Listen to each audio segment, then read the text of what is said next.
Once upon a time, there was an old monk and his young disciple who lived deep in a forest on a mountain. The old monk was very skilled in meditation and would spend long hours practicing. During his meditation, he had the special ability to see into the future. One day, while deeply meditating, he had a trouble vision. He saw that his young disciple would die in 8 days. The old monk was really worried about his disciple and wanted to protect him. So he called the young monk and kindly told him about the prediction. He cared for his disciple and understood that he would want to see his family before anything happened. The master granted him 8 days to visit his family. The young monk was happy because he missed his loved ones and thanked his master. But the master reminded him to return on the 8th day and said goodbye with a sad look in his eyes. The young monk started his journey and walked for a long time until he reached a stream where he drank water. There he noticed an ant hill with many ants rushing in and out. He found it interesting and watched them. Just as he was about to continue his journey, he saw that the water in the stream was rising quickly. He realized that the ant would be swept away if the water kept rising.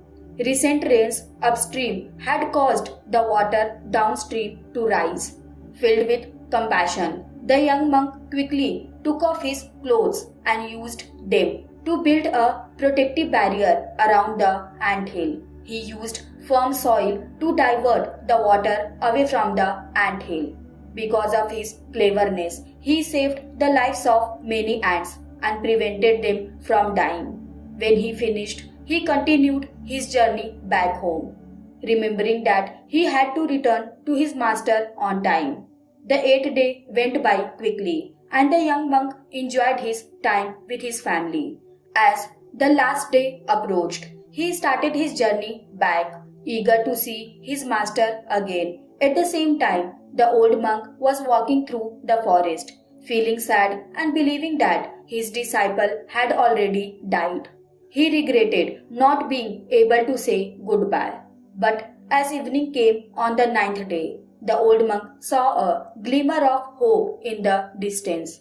He was amazed and overjoyed to see his young disciple coming down from the hills, full of happiness. He ran to hug him, unable to contain his joy at seeing his student alive. He was confused about how his disciple had surpassed the prediction and asked him eagerly about what had happened.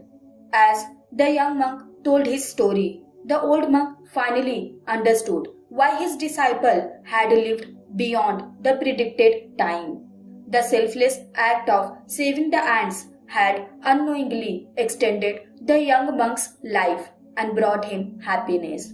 The old monk realized that doing good deeds and creating positive karma could not only make life longer but also bring lots of happiness. If we see in our lives, we will find that cultivating good deeds, good karma is a way to prolong your life.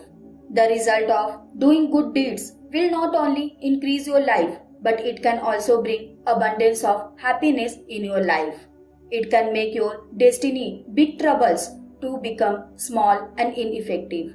Because just as we get sorrow by doing bad deeds, in the same way we receive happiness in our life by doing good deeds. This is the principle of karma, that what we give comes back to us many times more. It is not necessary that you should have money to do good deeds. Wiping the tears of crying person is also a good deed. Consoling someone in grief is also a good deed. Giving motivation to the demotivated person is also a good deed. All in all, to remove someone's sorrow is a good deed. If you want to be happy in your life, then start removing the sorrows of others, and your life will automatically be filled with the abundance of happiness.